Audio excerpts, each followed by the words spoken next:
I want to get right to the other big story that a lot of people are talking about, and we've been following here on ABC 15. Polls are now open in Tempe's special election. We do want to talk about what's at stake here, the future home of our Arizona Coyotes plus an entertainment district we've talked a lot about, along with residential buildings. We do want to bring in our co-anchor, Nick Saletti, who is out in the field at a polling location ahead of this very big day here. There are some strong opinions both for and against this project. Can you talk about that? Oh, Kaylee, absolutely. First of all, I mean, it's hard to believe we're finally here at Decision Day. This has been a debate that has waged on for months and months and months. We know that it's a big decision for voters here in Tempe. It also, as you mentioned, comes with a really big debate. So here at ABC 15, we are committed to bringing you all sides of these arguments here so that you can make an informed decision when you vote.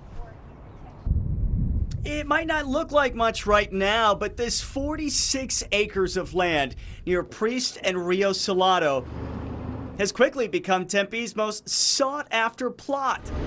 Voters will head to the polls today to decide on Props 301, 302, and 303, which would give the city the right to rezone this area and build a brand new entertainment district, which includes a new home for the Arizona Coyotes.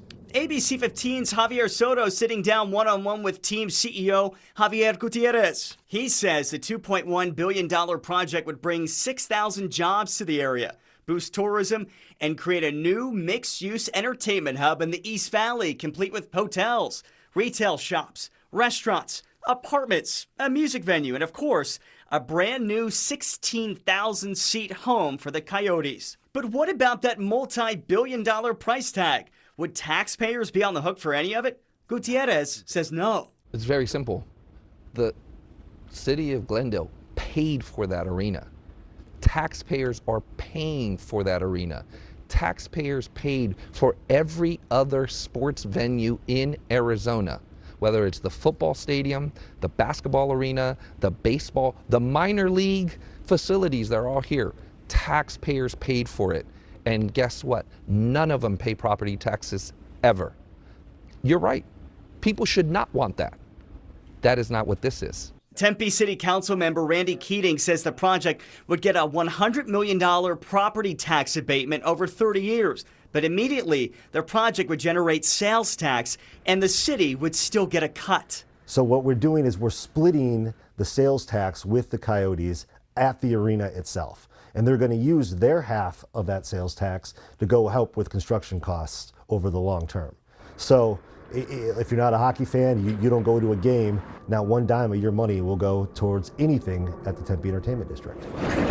But it's not just the money that's bringing up concerns. Some in the community worry that big price tag could also bring big backups. I've lived in Tempe for almost 40 years, and we don't need any more congestion. Linda Amorosi has spent decades living in Tempe, and she says she is voting no on the project. I'm not against hockey. I just don't think that's the spot for it. I think they need to go further away from the metropolitan area. There's always a mess around stadiums. Other people have voiced their concerns about potential issues with air traffic and flight paths, water usage, and bringing more gambling to the area. I am concerned about the gambling and Las Vegas element that it's bringing to our community.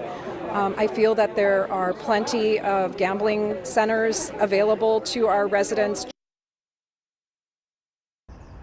All right, now here's the thing. All three of these propositions have to pass in order for this project to get off the ground. If it does get approved, the Coyotes say that this project should be finished sometime in the year 2028. In the meantime, though, the NHL has committed to keeping the Coyotes here in Arizona, but we don't know what the backup plan would be if voters don't approve all three of those props and give the city the green light to move forward with this. In the meantime, as we mentioned, polls now open. The only place to vote in person is right here behind me at the Tempe History Museum. You can drop off your ballots as well. Some people got mail-in ballots. I'm seeing people walk through with the green envelopes to drop them off. You can also drop off your ballot at Tempe City Hall, but no in-person voting there, guys. Coming up in just about 10 minutes, we are going to break down what exactly this project entails and what it's going to look like if it gets approved.